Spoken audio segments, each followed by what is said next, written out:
Good evening. Good evening. Hello, hello, hello. Welcome, welcome to another Thursday night of DayBreak Women Thursday Night Equip. Hope everyone is doing well. I see some people have joined us.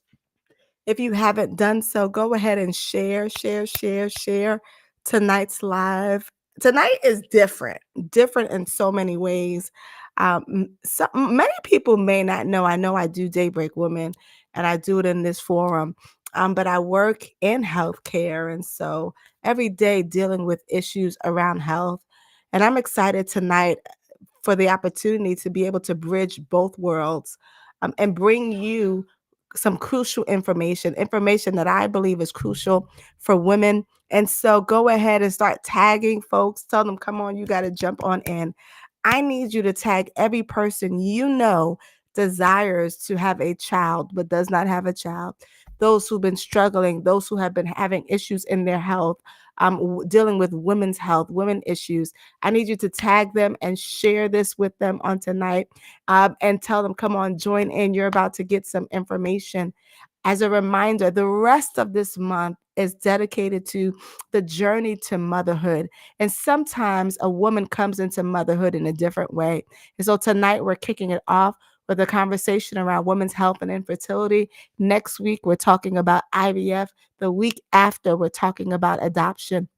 And so, again, go ahead and share. And so, God bless you, Tawana. Thank you for tagging all the good folks. Hey, Dr. Carol, God bless you. Hey, Aunt Teresa. Hello, Miss Edna. God bless you tonight. Hello to those joining in. I see you, Miss Dawn. Hello, Liz. Hello, Godmother. Hey, Nenny. God bless you. God bless you. Listen, go ahead. We're about to get started because I don't want to belabor the hour, and I know others will join on in, but this is night one of a 3-week discussion around the journey when motherhood comes differently. When motherhood comes differently.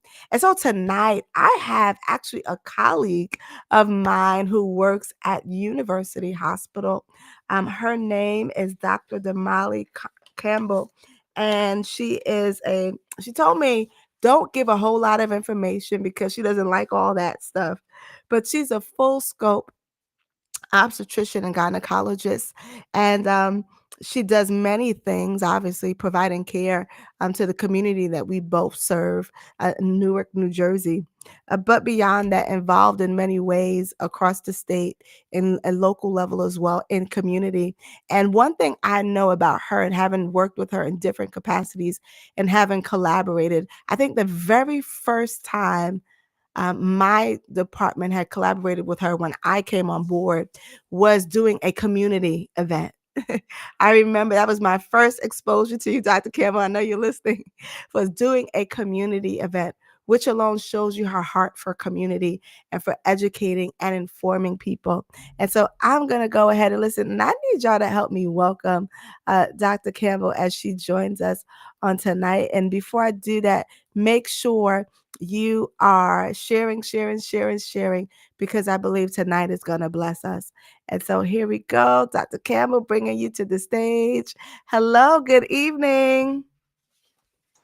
Take myself off of mute. Good evening. Good evening, everyone. There Thank you you so much go. for having me here. Thank you. Thank you so much for being on. And so I know that there are some of us on now, but many are going to watch this replay. And I'm already excited about the stories that I am going to hear. And so we have so much to talk about, but I'm going to jump on in there. And Dr. Campbell, I'm going to make you laugh. I've always wanted to be like an Oprah. Okay. And so and so tonight you are my Oprah guest, and I'm gonna be Okay. Oprah. All We're right. gonna We're talk going to do about it. this thing. We're We're going to do gonna the do it darn thing. tonight. Yes, Okay. we are. And so tonight we begin what I'm calling this a sacred conversation, for so many of us, because we often talk about these things in private, um, or we don't talk about it at all. And I know I began talking to you already, and I've shared with you how I've met people who are perhaps dealing with maybe married or whatever their situation is, have not and are wanting to have a child, ha- have not found themselves pregnant, and not everyone's doing something about it, or they're afraid to. And so I want to know, can we start here?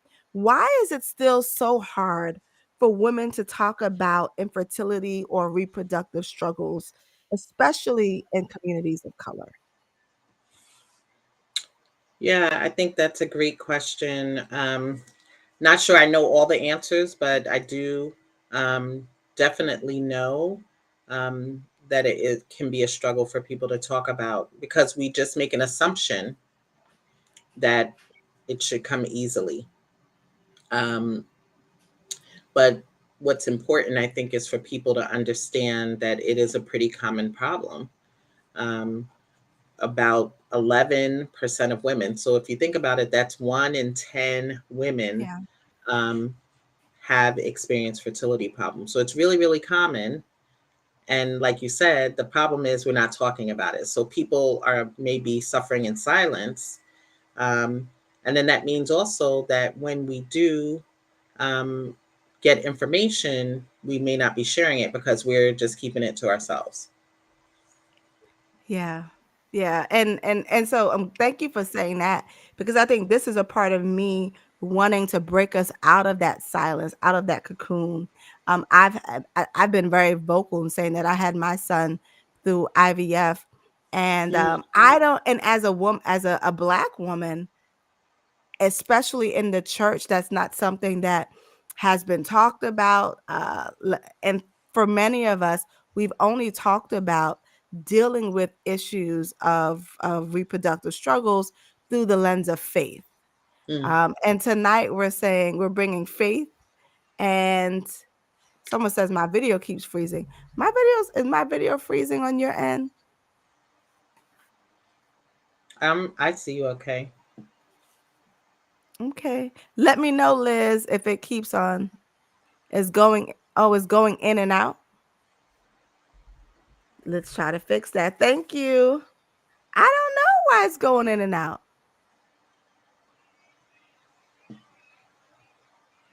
Let's see.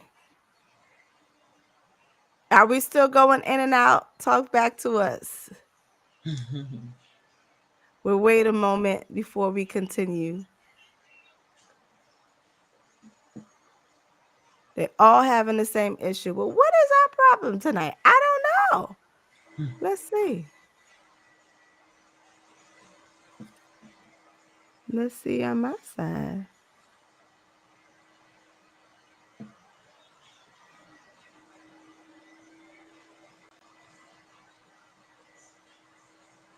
Okay, we're gonna push forward and hopefully it fixes itself. Oh, so Carolyn said no issues there. So listen, if you're on Facebook and you are having problems, I need you to hop over to YouTube, okay? Somebody throw the YouTube link in the chat, please. If you were having problems on Facebook, jump on over to YouTube. I hear that it's clear over there. And so jump on over to YouTube. We'll give you a moment before we continue. Go over to YouTube, Daybreak Women channel, jump on over there. Yeah. Let me see. I hear you, Tawana, but go to YouTube. I'm gonna share the link if someone doesn't beat me to it. Somebody on YouTube said it's clear. Okay. Yeah, Yeah. it looks like the YouTube people are saying. So it's a Facebook issue. I'm sharing that link in a moment. Excuse our commercial. Thank you.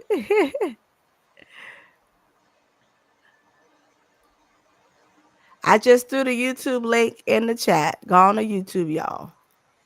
Go on to YouTube. All right. So let's continue. So really, we're coming out of this cocoon. We're trying to break this privacy on tonight. So as a black woman and OPGYN, right, you see firsthand what women of color are facing when it comes to reproductive struggles. What should we know? I know you talked about 11% of people, of women are dealing with reproductive struggles. Is that women of color? Is that all women? What's the distinction between the two?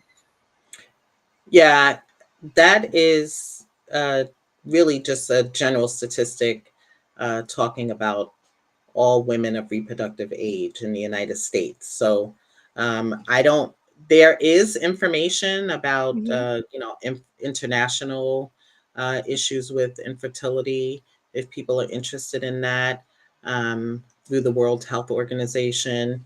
Um, and, in my practice, because I have a multicultural practice, so I see women um, who are born here in the United States, but also women who are coming from other countries. And, there's a lot of, sometimes in many countries, there's a lot of pressure um, in the culture and in the society for women to have children. And it can be very devastating um, Yeah. in certain cultures and societies for women who are not able to have children. So much so that I've heard stories of women who are asked to, like prove their fertility before they, you know, like sign, seal, and get the marriage proposal, which Wow. is a little crazy when you think about like the vows that you take in marriage, right? Like Yeah. through, you know, but I mean, that's how important, in many cultures, um, being able to have children. And for some people that means the transfer of land, the transfer of power, um, the continuation of that family name. And so there can be many pressures, and I think we see some of that here in the United States as well. Yeah, yeah, we certainly do. Especially, right, as women get a certain age, you get those questions. So, you have any children, or parents might say, "Are you going to give me some grandkids?" And Hmm. and and sometimes just innocently, even just asking a woman, "Do you want to have children?" Even that is putting indirectly, we're putting pressure on that person just by even bringing up the topic when they're at a certain age. So what are some of the common, I know you talked about how you know, reproductive struggles are common amongst women. 1 in 10 women are dealing with something. And so even on here, if there's 17 of us who are watching live, right, about 2 of us on here, right, are dealing with some level of reproductive struggle. What are some common issues or conditions that get overlooked or misdiagnosed? Yeah. So one thing I want to, emphasize for the women here, and also, it's so important to have this type of community because we share information um, with our sisters, with our cousins, with our nieces, with those circles that we are influential with. And so, besides the statistic that um, the 1 in 10, it's also that women, the reason it's so important for us to be having these conversations and having them early is because for women and for men, our fertility declines with Yeah. age.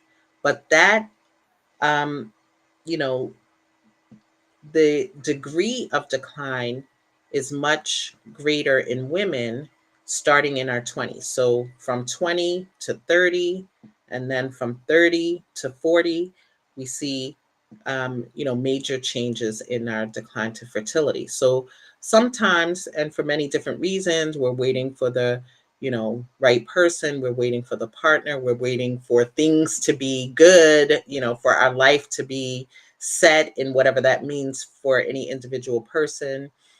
Sometimes we are focused on our careers, and we're thinking about family building later.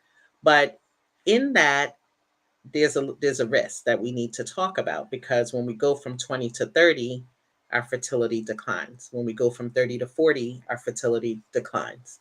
I kind of laugh and say, Stevie Wonder, I think he had his last child, um, he was like 80. It's not going to happen for us like that. Yeah. Yeah. So, when we think about some of the common causes of infertility, there are a number of different things that can cause infertility, but some of the common causes, the most common cause is what we call anovulation. So, the woman's ability to produce an egg every month. Mm, But there are other things. There are, you know, problems with how the uterus is formed, what we call structural problems, which can range. Maybe we have um, what's called like an anomaly of the uterus. The uterus didn't form quite properly. You can have fibroids. We can have uterine polyps. We may have had surgery, even something like an appendectomy, um, Yeah. abdominal surgery or a cyst. Um, and, if there's scarring from previous surgery, that can also lead to problems with fertility, So infections.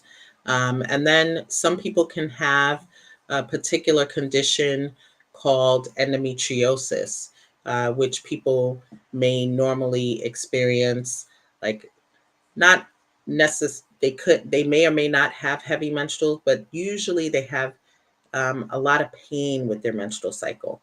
And sometimes in the evaluation of um, menstrual pain, we may find out that a person has endometriosis. And so, depending on how they're affected by endometriosis, that can also lead to problems with infertility. can I tell you something, Dr. Campbell? So I had my son, he's going to be 6 months next week. And me being a person who's dealt with endometriosis, I was officially diagnosed, I think, in my mid-20s, somewhere around there.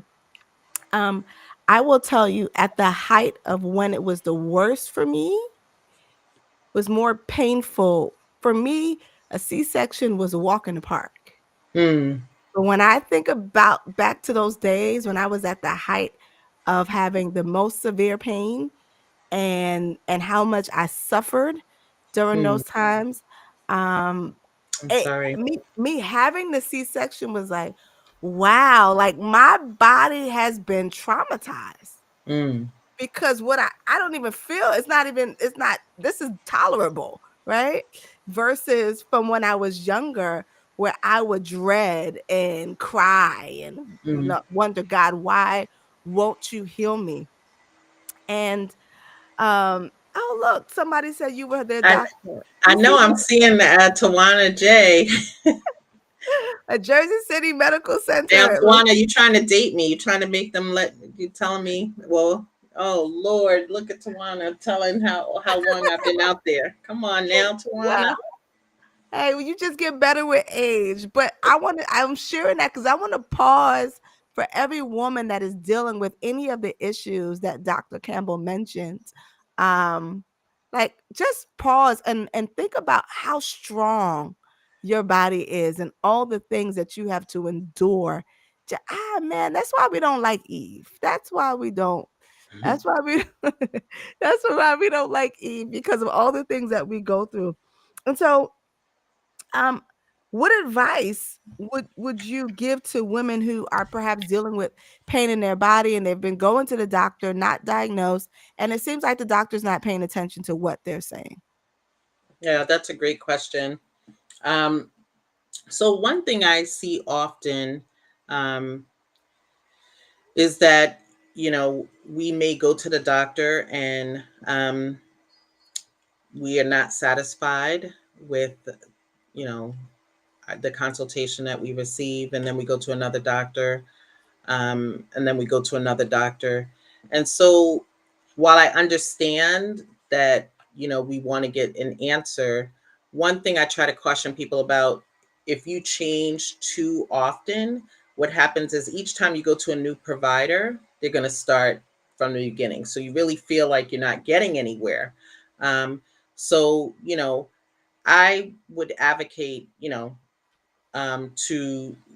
if you find somebody, and I'm all about referrals, and um, looking at obviously you're not going to stay with someone who um, you feel disrespected by or anything like that, but um, I would give a person a couple of visits and say, so that they can work through the different things, because oftentimes I may need to do several levels of testing to get to the bottom Yeah. of the story. And so, sometimes in our frustration, we don't, get the answer at the first visit. We may go off, and then we're starting all over again. And it definitely feels like, nobody's listening to me. The healthcare system sucks. I'm not getting what I need from it. Yeah. Um, so and I love that you share that because I think, we're having a problem. We walk into the doctor's office and we're hoping that we're gonna get fixed in that moment, and the doctor's gonna know exactly what the problem is, how to diagnose us, how to treat us, and in a matter of days, we're gonna be feeling better. And you're reminding us that it's a process, that this really is a process of testing and treatment and trying this maybe and trying that until we get to the right rhythm. Um, Continuing just this thought about the struggles that women go through in their body, what's one misconception you see patients daily, you have conversations. What's one misconception that you would love to change, correct about infertility that women have? Yeah, that's a great question. So, oftentimes women come um, with the concern for infertility without ever considering they're burdened by this, and they feel Mm. like it's always something that the woman has a problem. And it's interesting to note that Wow. 1/3 of problems with couples getting pregnant is actually from the gentleman. And so, we sometimes are willing to do anything to our bodies, when we want what we want, right? Yeah.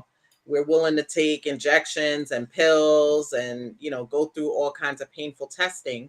But we really have to have a partnership, um, with our partner and really understand that 1/3 of the cause of infertility is from the male side. And just Wow. because a gentleman may have had a child from a previous relationship doesn't, they can have a urinary tract infection, they can have other infections that can lead to reduced um, the sperm not moving the way they are. It should be sperm motility problems. And one other really important thing um, that people aren't always aware of, um, we talked about some of the causes of infertility, but the role that um, smoking and tobacco use Wow. plays in infertility.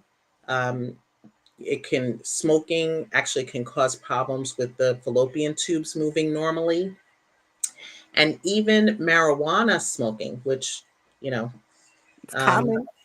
very common and now legal, right?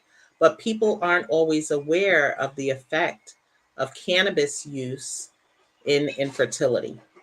I mean, okay, this is something that we, especially among young women, right? And whether it's us or it's our grandchildren or our daughters, and knowing that they are weed smokers and not even aware that they could be impacting their ability of having children h- healthy without complications, all of that.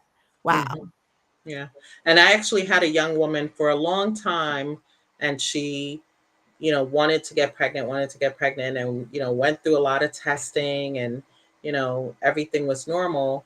And I said to her, one thing, we talked about smoking, and oftentimes, in the way we are taught to interview in medical school is, we talk about cigarette smoking and alcohol, and then, we kind of lump, say, drugs all together. But again, times have changed. It's the 20 plus years of practice. And so not only is cannabis legal now, but there's different ways in which people use cannabis. So they not only smoke, they can eat cannabis. There's all types of ways in which, these substances can be used. But for a long time, she tortured herself thinking there's something wrong with her. And then we talked about tobacco and cannabis use, and she was able to stop cannabis use completely, her partner cut down, and just like that, she got pregnant. Wow. You just taught me something that I didn't know. Wow. Wow. Just like that, she got pregnant. I see we have a question. I'm going to ask you one more question around this before we jump to the question about menopause. And so, ladies, Hot you got topic, any hot questions? topic. That's a Yes. that's got to be next month's topic, because you got infertility today, and menopause is a hot topic. Everybody wants to talk about menopause. Yeah. Um, question. So, if a woman feels like so let's get practical. What Mhm. signs or symptoms should women pay attention to when it comes to their health? Yeah. So in regards to, fertility or infertility, number one, people, we need to understand the definition, and women should know if they have been intentionally trying to get pregnant for 12 months and have been unable to get pregnant, then it's time for them to see a provider, to see a doctor for a more extensive workup. That time period actually drops if you are 35. Then you don't want to wait a whole year. If you are intentionally trying to get pregnant and unable to for 6 months, and you're 35 or above, then you need to get in. Anybody who's trying to get pregnant really should be taking folic acid daily, and I recommend you can buy folic acid over the counter. There's pills or gummies, but you really want to be taking 400 micrograms, mcgs, of folic acid every single day. And then, obviously, if you are trying to get pregnant, then the recommendation is to refrain from tobacco, cannabis smoking, um, and also to really limit any alcohol use.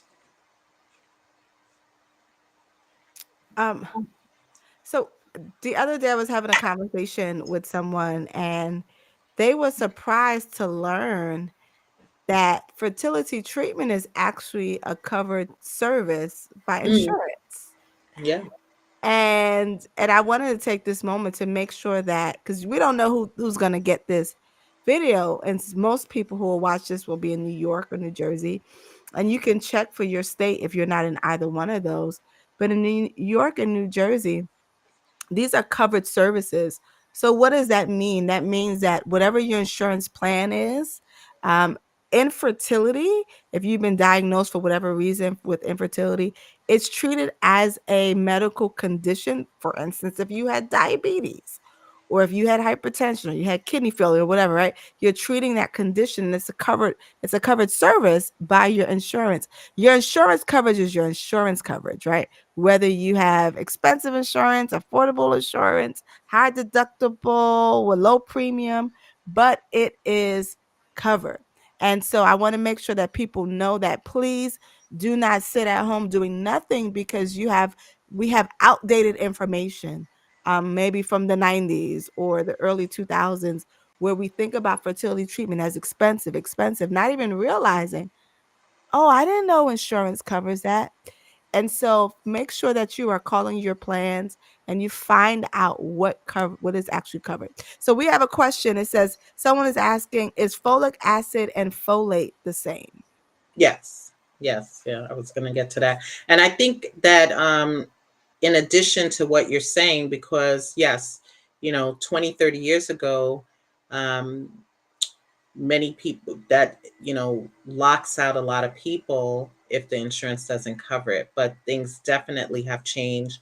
There are definitely mandates for insurance to cover infertility treatments, particularly when they have a certain number of employees.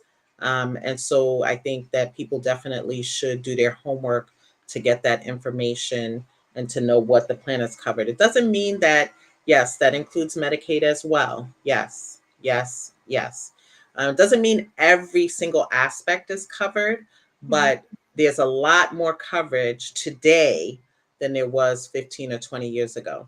Um, and I think also one important thing that I want people to think about, particularly our younger, maybe college students who might be thinking, I'm not really ready to have a baby right now.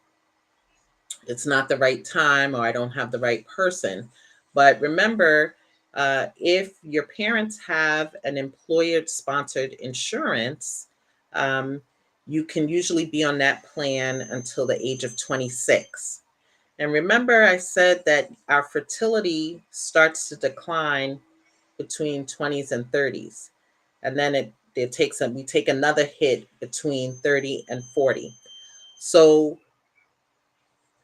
it's not going to be the right thing for everybody, but some of us might want to think about having a consultation with a reproductive endocrinologist and infertility specialist, because while we have insurance, if we're covered under our parents' insurance until 26 years old, we may want to think about removing eggs and saving eggs, because if we don't find the right person or the right time, and then we're in 35, now, you know, we are dealing with a problem of what we call egg quality, because the quality of eggs declines as we get older. And that's really what can lead to not only not being able to get pregnant, but then miscarriage once we do get pregnant.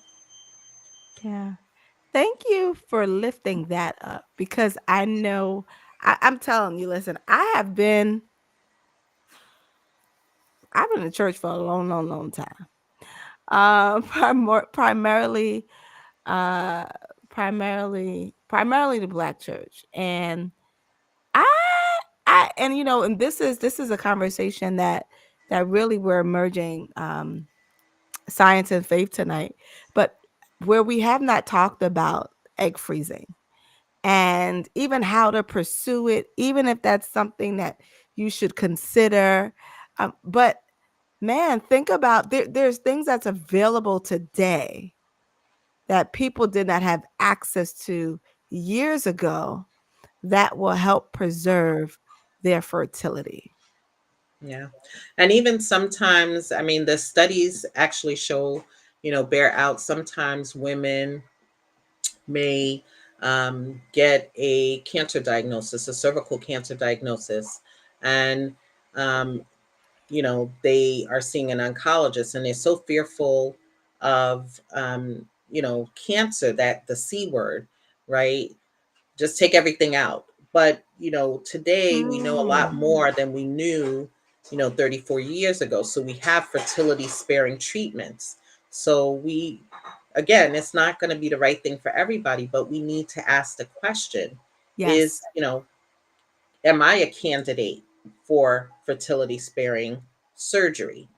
Or can I remove my eggs? And then maybe I'm using my own eggs for a surrogate if I'm not a candidate, if my uterus has to be removed, but maybe I can still use my own eggs, um, to use as for a surrogate, if I'm going to have chemotherapy or I'm going to get radiation, because when you get radiation to the pelvis, that can unfortunately damage the ovaries and the eggs. Wow. Um, Sheree said, do you have an estimate of how much the egg quality declines from 30 to 40? Um, I don't have an exact number, because again, that is something that's going to um, be a little bit different, be a little bit individual. Um, but the biggest thing, I would say the biggest decline that we worry about is really in our 30s, and from the 30s to 40s. And you can Yeah. see that because once we hit 35, we say, don't wait a whole year, you know, come in 6 months if you're not able to get pregnant. But that could be a better question maybe for your next week's guest with the IVF. So I'm reading and I'm looking for the source because I don't want to share information that this is not accurate. But you Mhm. tell me if this sounds right. Um, This is from one particular article, and it's talking about how well, I'll go back. It's talking about how the eggs and how there's a misconception that a woman loses 1 egg per month. I Mm. think I think I probably still believe that. I'm sorry. And then it says, is this true that in reality about 900 eggs, what's that about? Are lost each month, and roughly 30 eggs daily? Right. So what happens with our bodies is that, um, the egg we produce, we're born, let's start here. We're born with an exact the number of eggs we're going to have. So the most eggs we're going to have in our body, we have when we're born. And then that number slowly declines. And, there's estimates that are like 400,000 eggs that we have when we're born. Wow. And so when you go through puberty and start getting your menses, remember your menses is your body's way of telling you you didn't get pregnant for the month. So once you go through puberty, the purpose each month you are producing several eggs that are maturing for a possible pregnancy. And so, yes, you don't just lose one egg per month. There are multiple eggs that are maturing throughout our menstrual cycle. That's why some people could have twins, right? Or some people can have triplets because it's not just one egg that's maturing, there are multiple eggs that are maturing. And Wow. so then the what we call which one's going to be the lucky one or lucky two, what we call the dominant follicle is produced and released at the peak of our cycle. And if it's the right time and we're intimate at the right time, then that egg gets fertilized and we become pregnant. If that doesn't happen, if that egg doesn't get fertilized, then we get our menses as a sign of not getting pregnant, and then we start the cycle all over again. And the body prepares for the next month to try to get pregnant. So a new group of eggs are maturing to attempt to get pregnant. So so research tells us that Black women in particular are getting married later and later. And so because of that, they're having children, excuse me, at a later age. We have a question that says, is it possible for a woman to have a healthy baby and pregnancy after 50? It is possible. It is possible. Um, and the greatest predictor of whether is I'm going to read between the lines in that question there. So number one, is it possible to have a healthy baby? Yes. Is it possible to have a healthy pregnancy? Yes. Now the question is, how is that person who's 50 going to get pregnant? Will they get pregnant with assistance, what we call reproductive assistance, or if they get pregnant naturally? So the greatest predictor of whether a woman will get pregnant naturally has to do with when they were pregnant last. So we do see women in their mid to late 40s who can get pregnant naturally. um, and when we think about going kind of into the menopause thing, what happens is people start to skip their period and they think, oh, I'm getting into menopause, or well, what menopause is telling us is that you're not recruiting those eggs every month. It didn't say you stop producing eggs at all. So some people are under the misconception, oh, I didn't get my period for 3 months, I'm going through menopause, I can't get pregnant. But until you are go through full menopause, which means you don't have a period for an entire year, you can still produce an egg and get pregnant naturally. So if a woman had a baby in her 40s, it's more likely that she can get pregnant later on in life. So Anna, we're gonna be knocking out kids at 50. I'm sorry, that was a joke, but um, Thank you for asking that question though, because I think in all of this, and thank you for sharing that, because we do not knowing where everyone is in their journey, do want to give people hope. But you said something that is so great. Yes, it's possible to have a healthy baby. The way in which you might get pregnant, though, may differ for the person and their situation. And so one of the things that I want us to walk away with tonight is an openness, if you will, to whatever method that God might use for you to have a child. If you need medical assistance, right? Um, that that that we wouldn't be closed off to those things. And I know we're going to talk a little bit more about this next week, so I won't jump ahead. um, let's see. So you mentioned I was gonna share one more thing that I just found interesting, and tell me if this is true or not. Like, I don't know how I didn't know this because I'm a grown woman, but if you're working with a fertility specialist, they're talking about at age 30, you can typically retrieve around 25 eggs from a woman. I guess if this woman is healthy, good eggs, whatever. Age 35, that number drops to about 16 eggs. Age 40, it drops to about 8. And so what this article was talking about, the change in quality and quantity.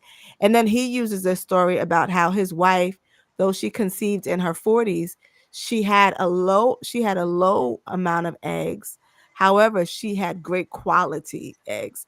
So it's such a complex Hmm. topic that I For know sure. that it's not a black and white answer, Hmm. because it's about quantity plus quality. Uh, Absolutely. and shout out Nenny to your GYN who had her baby at 52. And your grandmother had two sets of twins back to back. Wow. So you mentioned earlier about a endo help me say the word. Reproductive endocrinologist. Yes, reproductive endocrinologist. How do we find one? Who That's a are good. they? Yeah, no, they so reproductive endocrinologists are OBGYNs who went on and did additional training to practice the specialty of reproductive endocrinology and infertility. So um, they deal with all types of problems that women can face. Um, from people who young women who may not go through puberty and may need some help going through puberty, or some women who may have um, premature ovarian failure. Some people can have uh, a certain type of tumor in the hypothalamus, which is in the brain, and that has to be removed. And then they have to, that it's a small little tiny organ in the brain, but it produces a number of different hormones. Um, and then, of course, as the name suggests, reproductive endocrine and infertility, they also, um, treat women who want to build their family. Okay. And so if you were looking up in your directory for your health insurance, you would have to look up the endocrinologist. Well, you want to look up specifically reproductive endocrinologists, because regular endocrinologists are going to take care of problems like diabetes Yes. and thyroid disease. But the reproductive endocrinologists, they are also, deal with thyroid disease and different endocrine problems, but they also specifically deal with endocrine infertility issues. Um, Across the country, we have many, what ends up happening, they have many different groups. So people may be familiar, may have heard of some of the groups in New Jersey. We have, and actually they have them in New Jersey and New York, RMA. Yeah. Um, uh, the Diamond Institute, URA. There's just a number of different infertility groups. So I usually keep a list in my office. I have like a list of 5 different, offices. Um, some that are in Newark and some that are, in various towns that I refer people to. Um, it can be really important to go to one of these offices, particularly because they do offer special services. So remember, I said that 1/3 of infertility problems can be from the male. Um, and so, one of the first tests that I always talk to women about getting is a semen analysis. I don't want you spending thousands of dollars and going through injections and all of the stressful things that you have to go through with infertility treatment if I don't know that the gentleman's sperm is okay. So he's got to put it in a cup. We got to take it to the lab, and you can't just show up at any lab. You have to go to a special lab that has what's called an andrologist. They look at the semen underneath the microscope to look for certain qualities to make sure not only that there's enough sperm, but the sperm have good motility. So good movement. Yes. Wow. And if anyone has any questions tonight, drop it in the chat. I know we're about coming to our end, but I think the final question that I would ask you, and thank you for being very clear and direct and helping us on tonight. So I'm a woman. Let's say I am 47 and never had children, and I just don't know if I'm ever going to have children, but I want to have children. What do I do? I haven't. Maybe I'm not. I don't have a doctor at this moment. What do I do?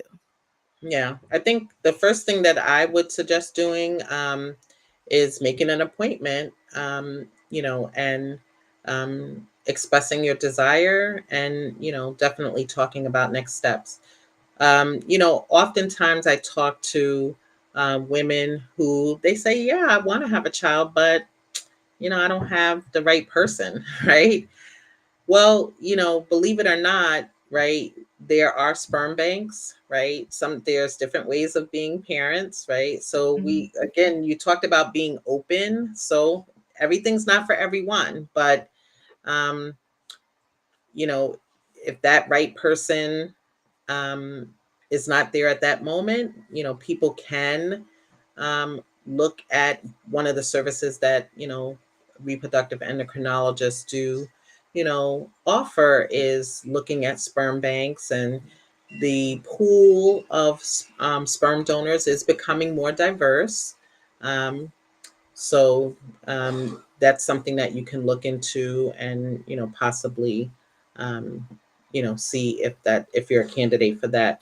The other thing that I just wanted to, bring forward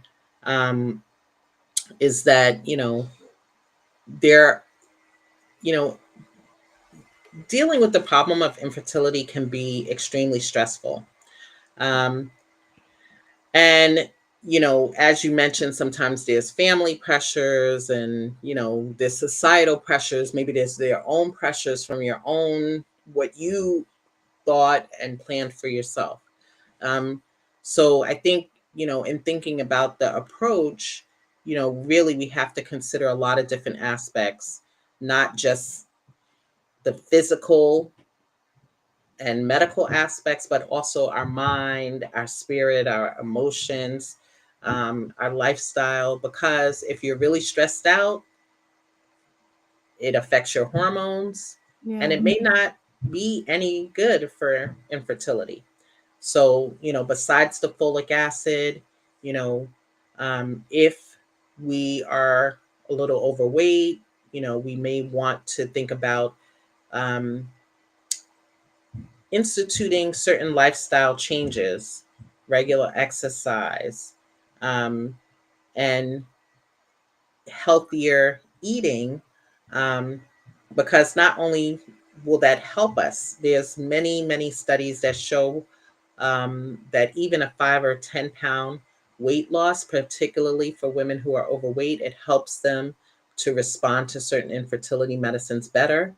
And then, of course, um, you know, you can also have less complications like diabetes or high blood pressure during pregnancy if your weight's a little lower to start out with.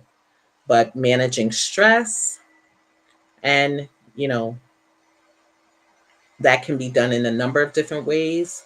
meditation, prayer, acupuncture, yoga. You know, you find what's right for you. And then, of course, the medical piece, which is identifying and addressing the root causes of infertility. So it's not like one thing that you're going to Yeah. do. It's, there's a whole approach that one needs to consider. Thank you. Is this something that you want to share tonight that perhaps you hadn't had an opportunity to?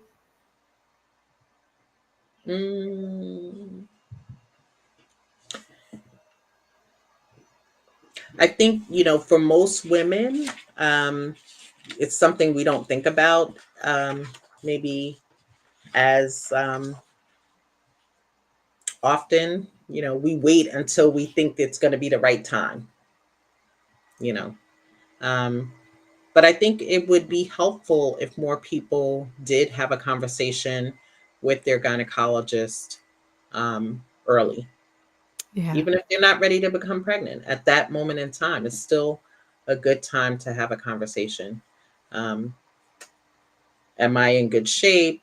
Sometimes people will come to me, and I'm certain to other gynecologists, I want to know if I can get pregnant.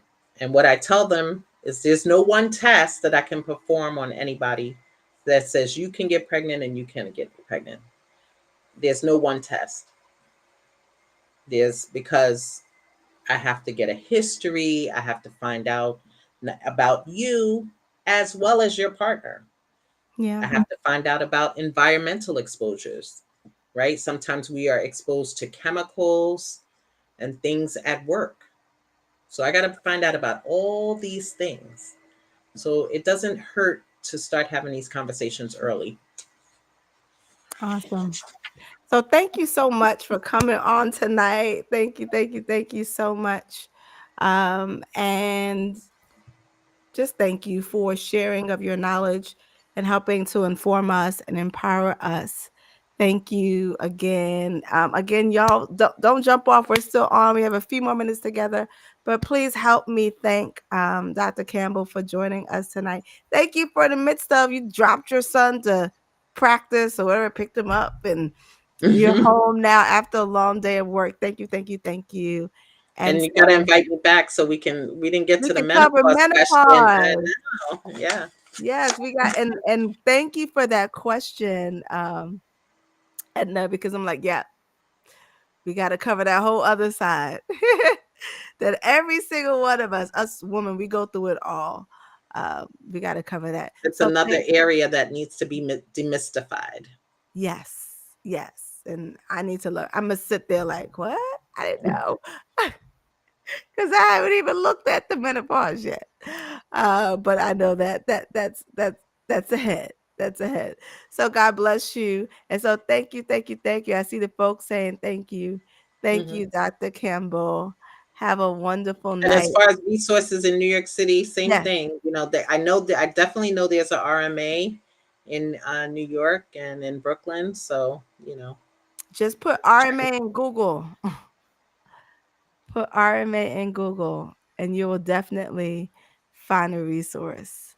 And so Dr. Campbell, you're welcome to stay in the background. I just want to close them out tonight and remind the ladies, but thank you once again. Thank you, thank Thank you, you. thank Thank you you. for And so, ladies, thank you so much for joining tonight. I wanted to end by sharing that we heard the science tonight, we heard the medical perspective tonight, but I want to end by letting everyone know that God knows the seasons of your life. He knows the timing of your life. But I hope you've taken something from tonight, which is this, that you would have that conversation, right? That you wouldn't be one. I think one of the biggest things that's the difference between women who are women of color and our white sisters is the tendency not to be proactive concerning our health. This is about your health. This is about your body. And so have the conversation. As Dr. Campbell mentioned before, not everything is for everybody. I remember, look, Dr. Carol said She worked with you, Dr. Campbell. I remember years ago when someone shared with me, I was single at that point, not married, and it's like, why don't you um, go to why don't you just go to the sperm bank, right, and do it that way because you're getting older? You know what the doctors are saying to you about your possibility of getting pregnant. That was not right for me. That wasn't something that I wanted for me. And so, but I was proactive, understanding, and I was full aware of the challenges in my body. I was full aware of when it came to that point, right? I had the knowledge, and I want you not to be a person that is sitting around, don't know anything. You don't know your nothing. You don't know your egg quality. You don't know anything because you haven't taken the step in this process to prepare. So, for those of you, I want to end by speaking to those of you who are still hoping and still believing God for the possibility of having a child. Prepare. That preparation sometimes is finding a provider and having that conversation. I remember I had a gynecologist that knew. I had a gynecologist for a while, and I would have still had him if I was still working in New York and still had my insurance. But when I worked in Jersey, everything changed. But oh, and I have to reach out to him because I just love this man. Such a good, sweet, good doctor. If anyone in New York, you need a provider, Dr. Yusuf Mamdani. Dr. Yusuf Mamdani. And every time he would say, I'm so sorry that you go through this in your body. I'm so sorry. I'm so sorry. And he was saying, but you got to find a husband. And he would tell me, he's like, you got to, because your body and but I was aware, right? I was not ignorant of it. It's not that I didn't know. He was educating me, informing me that what you have going on in your body, you will have challenges. But yet we understand the power of faith and the power of prayer and the power of our God, that the Lord could do all things. But I want you to be informed. And so thank you once again, Dr. Campbell, for joining us tonight. Thank you. Make sure you share this with anybody that needs this information. Share that other people might be informed. For those who, I think no one is on Facebook anymore, but anybody that was on Facebook, I shared the YouTube link. Share with others the YouTube link. Join me next Thursday. You want to know about IVF? It's a little different because next week we're going to hear from a woman who's gone through IVF for all of her babies. Um, we're going to talk to her how she got to that process. How does she come to the point of saying, okay, I'm going to go this route? I don't think there's any woman of faith that just automatically says, okay, that's it for me. But how she tried and and it ended up in this place for her, right? That was the path that God had for her. And then on that next week, I am excited about the last week. And I don't want to jump too far ahead. I'm excited about the last week because there are some of us that will have our babies, some of us won't. There are some of us that will have our babies, and yet the Lord will give us others. But there are some people whom the Lord wants to connect. A mother who has no children with a child who has no mother. That right there, to me, is the beauty of our God, that he would put together a childless with a motherless. And the beauty that comes when we could see God, when we could see that God can bring motherhood into your life, even through adoption. When we could see that, wow, we see the beauty and the wisdom and the love of our Father, how he makes provision for both. And so I'm jumping ahead, but thank you for sticking with us tonight. Thank you. Thank you. Share, share, share. God bless you all. See you Tuesday, 6:30 a.m. for prayer. And then see you next Thursday, 8:30 p.m. Eastern Standard Time. And don't worry, we're going to come back another time to cover the menopause piece. Thank you for mentioning that because we're going to come back with that. God bless you all.